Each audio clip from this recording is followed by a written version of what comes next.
പേര് Ayana. Saint Paul's English medium high school പട്ടാമ്പിയിൽ 4ാം ക്ലാസ് വിദ്യാർത്ഥിനിയാണ് ഞാൻ. കൊച്ചേട്ടന്റെ കത്തിലേക്ക് ഏവർക്കും സ്വാഗതം. സാർത്ഥക് സിദ്ധാർത്ഥ്. നേരിയുള്ള പോരാട്ടത്തിന്റെ പേര്. പ്രിയ ഡീസൽ കുടുംബാംഗങ്ങളെ, അർത്ഥമില്ലാത്ത സിദ്ധാന്തങ്ങൾക്കായി വീട്ടിലും നാട്ടിലും സമര പരമ്പരകൾ നടത്തുന്ന നിരവധി വിദ്യാർത്ഥികൾക്ക് മുന്നിൽ, വിദ്യാർത്ഥി സംഘടനകൾക്ക് മുന്നിൽ ഇതാ അർത്ഥമുള്ള സിദ്ധാന്തങ്ങളുടെ പുതുവിപ്ലവത്തിന്റെ വിസിൽ മുഴക്കുന്ന ഒരു വിദ്യാർത്ഥി പ്രതിഭ സാർത്ഥക് സിദ്ധാർത്ഥ്. ജാർഖണ്ഡ് സംസ്ഥാനത്തെ റാഞ്ചി നഗരത്തിൽ നിന്നും സ്വന്തം ബ്ലോഗിലൂടെ ഇന്ത്യൻ വിദ്യാഭ്യാസ മേഖലയെ മുഴുനീളത്ത് മറിക്കുന്ന ഈ 17-കാരൻ +2 വിദ്യാർത്ഥിയെ കുറിച്ചാകട്ടെ ഇന്നത്തെ കൊച്ചേട്ടന്റെ കഥ. അസതോമാ സദ്ഗമയ എന്ന ആദർശവുമായി 1962 ജൂലൈ 1 ഔദ്യോഗികമായി ആരംഭിച്ച central board of secondary education CBSE ഇന്ന് ഇന്ത്യയിലെ ഏറ്റവും മികവുറ്റ വിദ്യാദാന സംവിധാനങ്ങളിൽ ഒന്നാണ്.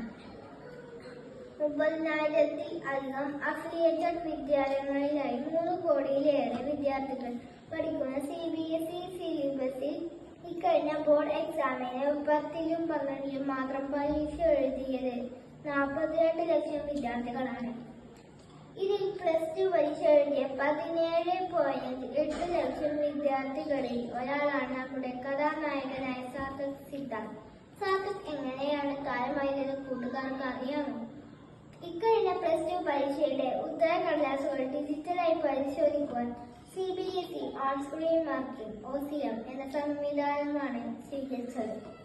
ഇതനുസരിച്ച് മൂല്യനിർണ്ണയം നടത്തി പ്രഖ്യാപിച്ച 2025-26 CBSE +2 പരീക്ഷാ ഫലത്തിനെതിരെ വിദ്യാർത്ഥികളിൽ നിന്ന് വ്യാപകമായ ആക്ഷേപവും പ്രതിഷേധവുമാണ് രാജ്യമെങ്ങും അലയടിച്ചത്.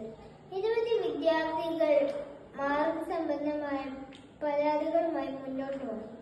14,000-കണക്കിന് വിദ്യാർത്ഥികൾ വിലാപവും പരിഭവമായി വിഷമിച്ചപ്പോൾ ഇത്ര അശ്രദ്ധമായി തെറ്റായി വിലയിരുത്തൽ നടത്തിയ കമ്പനി ഏത് എന്നാണ് സാർത്ഥക് അന്വേഷിച്ചത്. വിവരാവകാശത്തിലൂടെ ലഭിച്ച തന്റെ പരീക്ഷാ പേപ്പറുകൾ പരിശോധിച്ച സാർത്ഥക് ഞെട്ടിപ്പോയി. ഡിജിറ്റൽ മൂല്യനിർണ്ണയത്തിനായി സ്കാൻ ചെയ്ത തന്റെ പല പേരുകളും അവ്യക്തമാണ്. എന്നിട്ടും തന്റെ പേപ്പറുകൾക്ക് ആരോ തോന്നിയ പോലെ മാർക്ക് കിട്ടിയിരിക്കുന്നു. ഈ തിരിച്ചടിയിൽ തന്റെ സ്വപ്നങ്ങൾ തകർന്നടിയാൻ സാർത്ഥക് അനുവദിച്ചില്ല. പകരം ഒറ്റയ്ക്ക് പോരാടാൻ അവൻ തീരുമാനിച്ചു. മൂല്യനിർണ്ണയത്തിലെ പിഴവ് ചെയ്ത കമ്പനിയുടെ തെറ്റാണെന്ന് തുടർച്ചയായ അന്വേഷണത്തിലൂടെ സാർത്ഥക് തിരിച്ചറിഞ്ഞു. മൂല്യനിർണ്ണയത്തിനായി ടെൻഡർ വ്യവസ്ഥകൾ അപ്പാടെ തെറ്റിച്ച് CBSE തിരഞ്ഞെടുത്തത് മുമ്പുണ്ടായിരുന്ന ഗ്ലോബലിന ടെക്നോളജീസ് പ്രൈവറ്റ് ലിമിറ്റഡ് എന്ന പേരുള്ള എൻഡുടെക് പ്രൈവറ്റ് ലിമിറ്റഡ് എന്ന പേരിൽ വന്ന കമ്പനിയെയാണ് എന്ന് സാർത്ഥക് മനസ്സിലാക്കി. 2019 തെലുങ്കാന ഇന്റർമീഡിയറ്റ് പരീക്ഷാ ഫല വിവാദത്തിന്റെ കാരണമായ കമ്പനിയാണ് ഗ്ലോബലിന.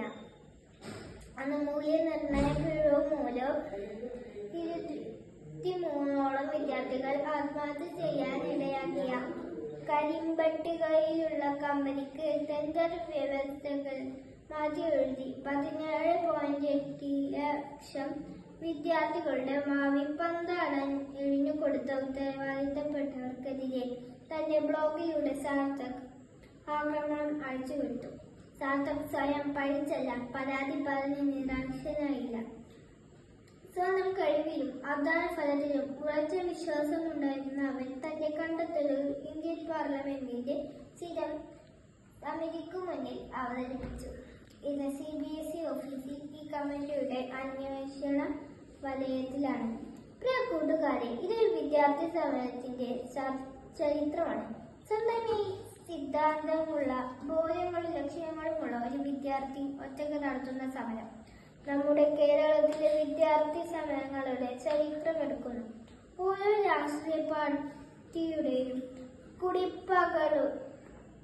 കുടിപ്പകയുടെയും ഗൂഢലക്ഷ്യങ്ങളുടെയും ഇരകളായി വിദ്യാലയങ്ങളും കോളേജുകളും ചേരമാക്കി. പഠിപ്പ് മുടക്കി തമ്മിൽ തല്ലി കൊലവിളി നടത്തി പൊതുമുതൽ നശിപ്പിച്ചു.